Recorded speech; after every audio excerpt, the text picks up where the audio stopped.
Okay, so let's continue with looking at these conditional probability density functions. So in the last lecture, I introduced the way that we got from this class conditional density function p of x given b,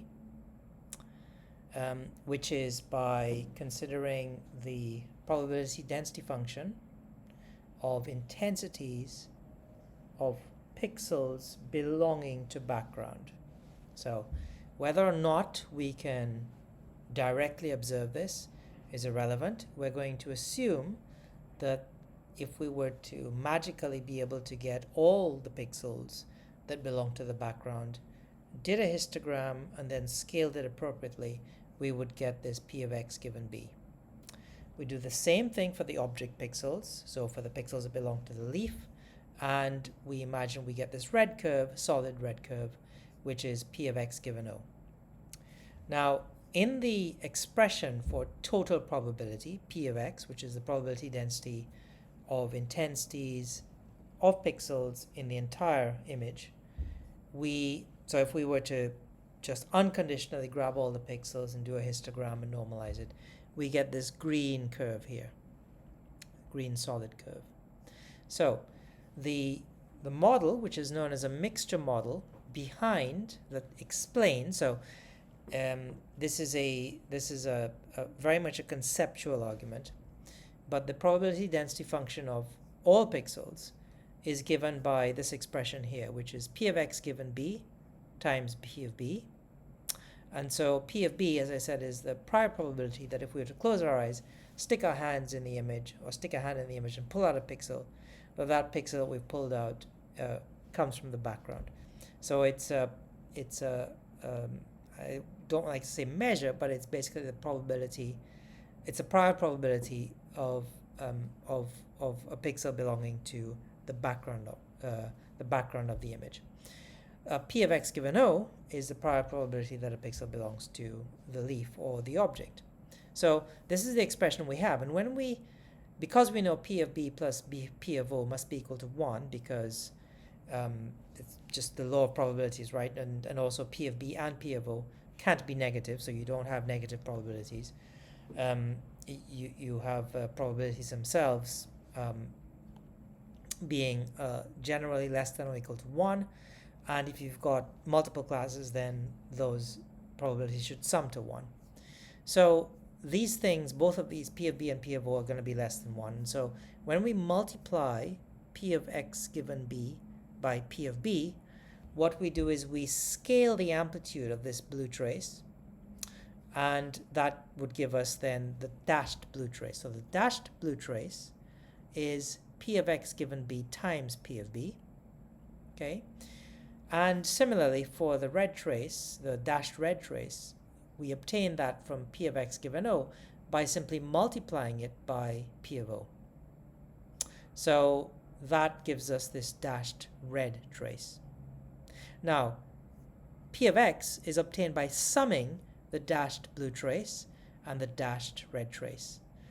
And what this means is that at every point along the x-axis, what you do is you grab the amplitude of p of x given b by p of b, which is the dashed blue point on this, on this dashed blue line.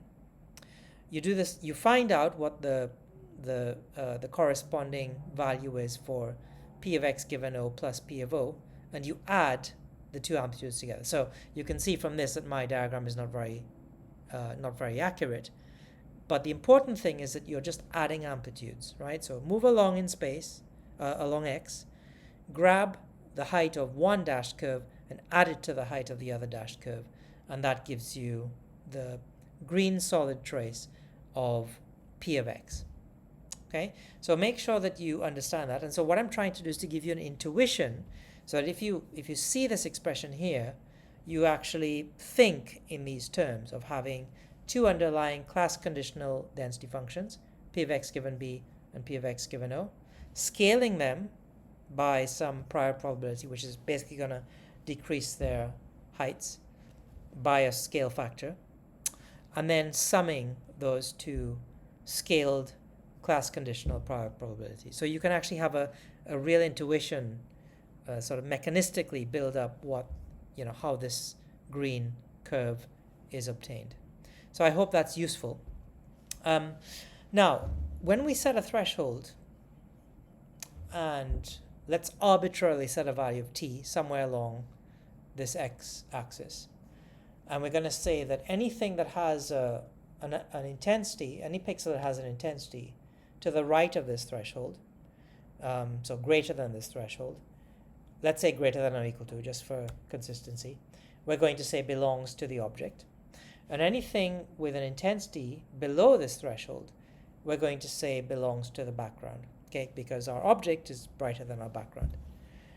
No matter where we set t, we are going to have an error in that decision process.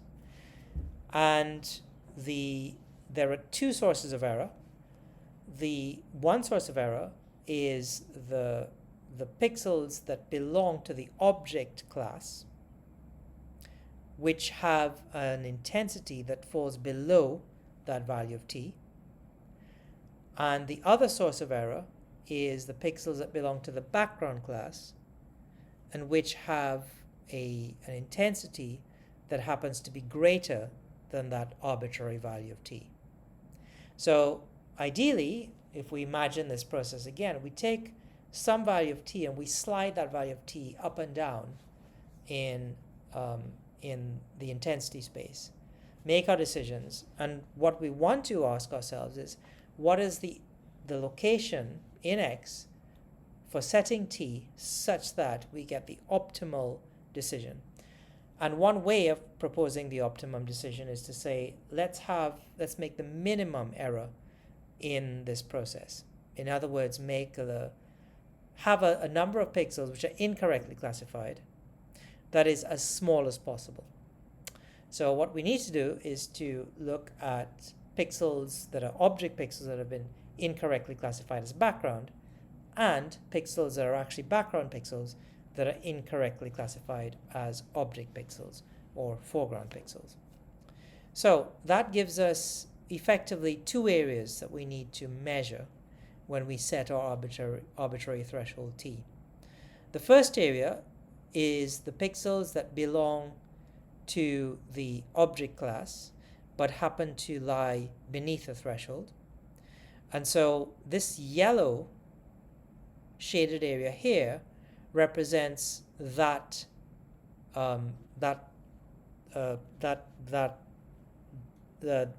pixels that have that error. It's a measure of the proportion of pixels that have that error. And the other type of error is the proportion of background pixels that fall above the threshold, and so that's represented by the black shaded region here. So to get this area here, what we need to do is to take this dashed trace, which represents the class conditional density function scaled by the prior probability of having object pixels, and then measuring that area by integrating under this curve between minus infinity, or we could take 0 if we say that pixels will only ever have non-negative intensity values. So we could integrate that area between the lowest point on this curve, that's non-zero. In this case, I'm starting kind of around here, and the location of the threshold t, which is where we change our decision from one class to the other. And so we can write down an expression for that, as we'll see in the next slide. And we have a second type of error, which is the integral under the scaled class conditional density function for background intensities, or pixels that belong to the background. And that's the scaling of that, of course, would be PB. And so that's our black shaded area here. And so what we end up with is these two types of errors. And what we can do is just look at writing these down. So here's the first type of error. And here we actually need, so here I haven't actually scaled by P of O, because what I've said here is given an object pixel, the probability of misclassifying it as a background pixel is given by this integral here. So this is just the integral under the unscaled class conditional density function of x given o. So we would need to, for the total error, we would need to scale this by p of o. And p of e2, we have the integral from t to infinity of p of x given b. And to combine that correctly with the other type of error, we need to scale this error by p of o. So our total expression for error is po times pe1 plus pb times pe2. So note that I've used p of open brackets o in the handwritten notes, the scribbly handwritten notes, and I've used p open brackets b for prior probability of background pixels. But this is the expression for the total error. And if we want to find the location of t that minimizes that error, we can take the sort of the mathsy approach and find derivatives with respect to this expression, or derivatives of this expression for total probability with respect to the sliding variable t. And if we do that and set the result to 0, and I talk a little bit about how to do that in the lecture notes, it's a nice trick which involves taking a partial derivative, but where the thing you're taking a derivative with respect to occurs in one of the limits of the integral, you can actually cheat and not actually evaluate either the integral or the derivative, which is a nice trick. It's known as Feynman's trick for, it might be his Feynman's integration trick. I can't remember, but it's one of his nice little mathematical tricks. And what you do is you get this expression for the location for setting the optimal threshold. So let's go back to our diagram and see what this corresponds to, because again, there's a nice intuition about where that minimum occurs. So where the expression says p of o times p of t given o is equal to p of b times p of t given b. So this is just substituting for x equals t for some arbitrary t in this expression here.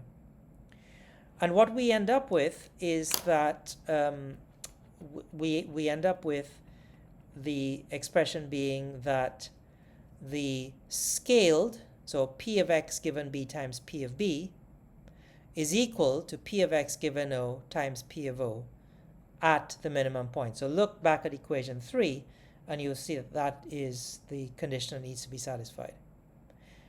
So that's on slide 15, equation 3. And if you see where that would correspond to, that's where the dashed red curve and the dashed blue curve have the same amplitudes, and therefore it corresponds to this crossing point here, which is a nice, intuitive, and nifty thing. So let's put that optimal location in blue. So we'll just make a blue dot here. Oh, blue is what the color of that is. So let's make it black instead. So black there. Okay. So this will be our optimal location. And so we can call this location here T-opt. Okay. So that T-opt location tends to be near to, well, it tends to be where these underlying class conditional probability curves scaled by their respective prior probabilities of P of O and P of B.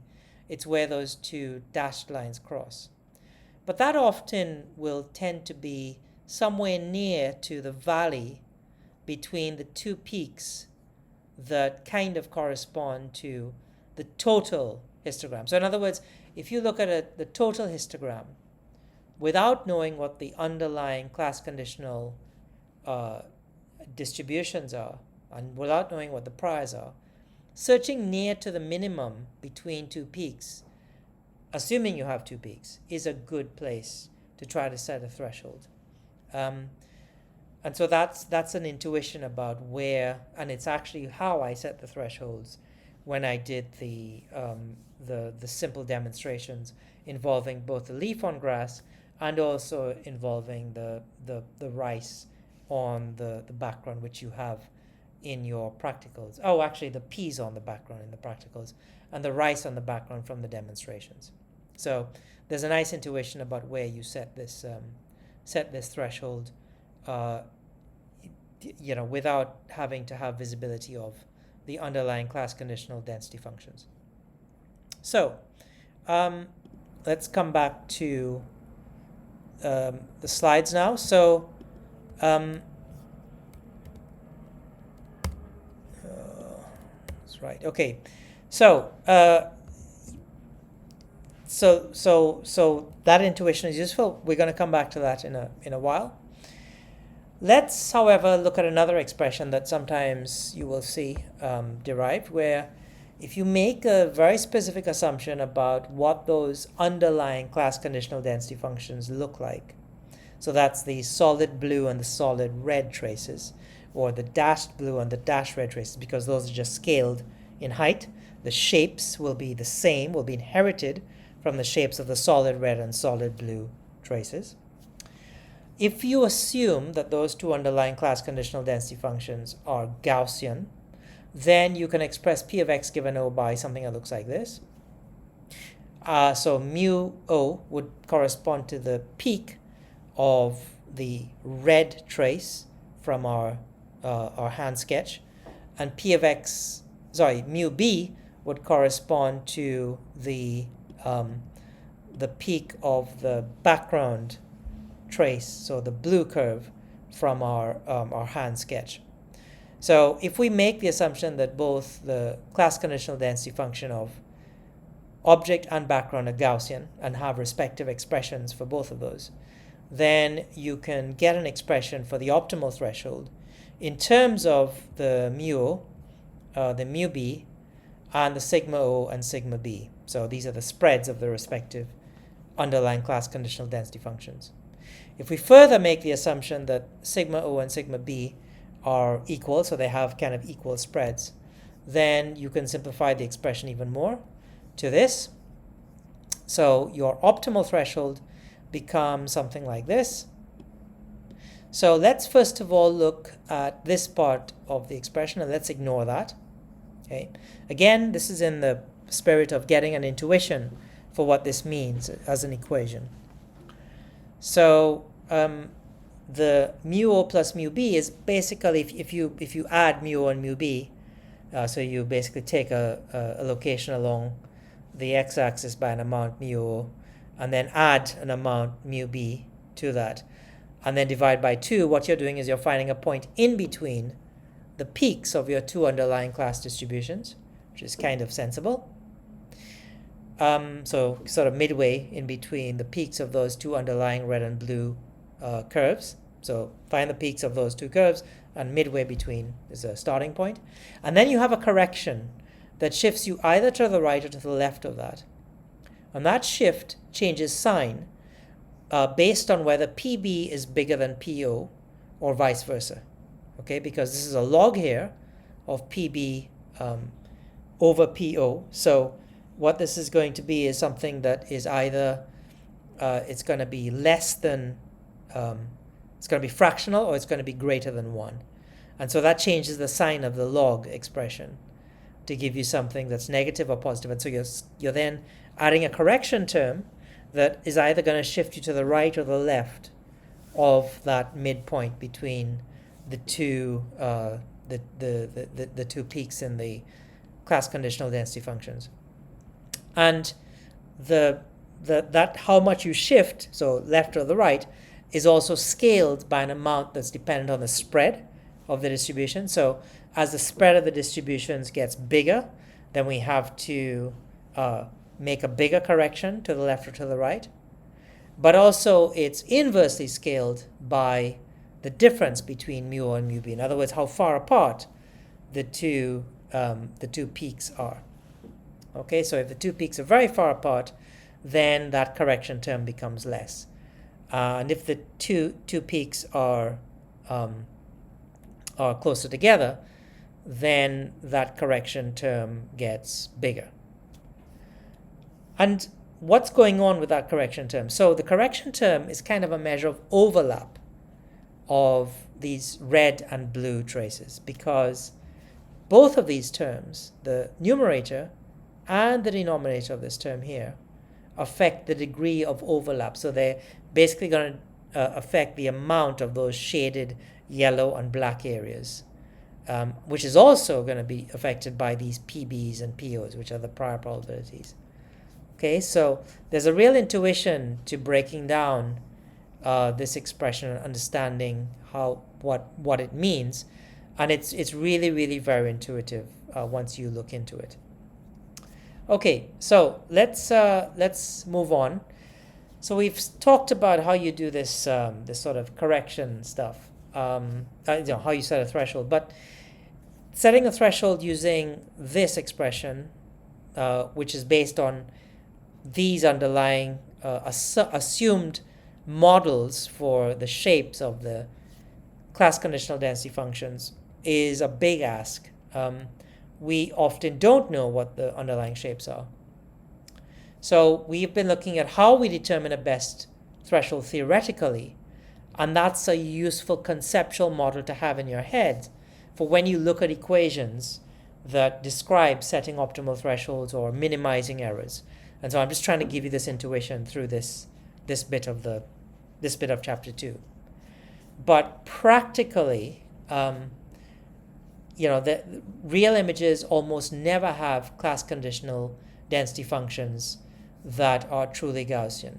For starters, Gaussian functions always go to infinity. They never have a value of 0 anywhere along that x-axis. That's the nature of a Gaussian distribution. And so if, for example, we can never have negative intensities, then we can never really approximate intensity distributions for pixels that with Gaussians fully accurately. So these are really approximations. It's just a question of how bad the approximation is. So we can sometimes, or we sometimes will assume that our distributions take a Gaussian distribution, follow a Gaussian, but that's always an approximation. So don't get too worried about that. So the point is that even if our class conditional density distributions are well approximated by Gaussians, it still leaves us with the problem of how we estimate those parameters of the Gaussian distribution. That is, what we see before we separate those pixels, we have no idea. We have no idea which pixels belong to the. We have no way of telling which pixels belong to the object and which pixels belong to the background, except by looking at things by eye. And so, sort of, unless we go through a process of manually labeling things, we can't really easily approximate P of x given O, P of x given B. So we still have that problem. Now, there are some tricks you can use to do that. But I just want to flag that as an issue. So, well, yeah, so I'll come back to how we solve that problem in the next slide. But the other thing is that any deviations from the estimated parameters of the Gaussian approximations will usually lead to suboptimal thresholds. So practically, when we're given an object that we need to turn into a binary image based on intensity or some other characteristic, let's say color, how do we go about doing this? Well, the first thing is we can use trial and error. So under the control of a human observer, assuming you don't have many of these to do, you just take the old-fashioned approach and just try a few thresholds and see what works. The better option, though, is to do a bit of investigating first. So manually use an intensity histogram, construct an intensity histogram, and look for peaks and valleys, and see if you can find somewhere, or you can start with a candidate threshold somewhere in a valley that's between peaks in your histogram. Often your histogram is going to have more than one peak, even if you have just two, sort of two classes in the histogram. So you may need to try multiple valleys and probe. It's called threshold probing, and it can be done kind of in a semi-automated way, but manually actually is as good as anything. Or to use an automated algorithm. So there are various algorithms that will automatically set a threshold, but they are based on simple heuristics or very simple models for what the underlying class conditional density functions look like. So Otsu's algorithm is a very popular algorithm that's used, but actually you can use something that's a bit more familiar from machine learning called the k-means algorithm, in which you just use a single dimension to your feature vector, and that'll work reasonably well. You can also do mixture modeling, and for mixture modeling there's something known as the expectation maximization algorithm. And what a mixture modeling process does is it effectively estimates mu O, sigma O, mu B, and sigma B from your data. And it does that in a semi-automated fashion, but it starts off with an initialization that usually depends on k-means. So rather than going into and studying the expectation maximization algorithm, we're just going to look at k-means, because once you understand k-means, you can figure out very easily how you might change that to turn it into an expectation maximization algorithm. Now, in the next section, we're going to look at binary image processing. So we're going to say, once we've got our thresholding sorted out, and we've thresholded our image and produced a binary image, we're then going to look at how we characterize shapes within that binary image.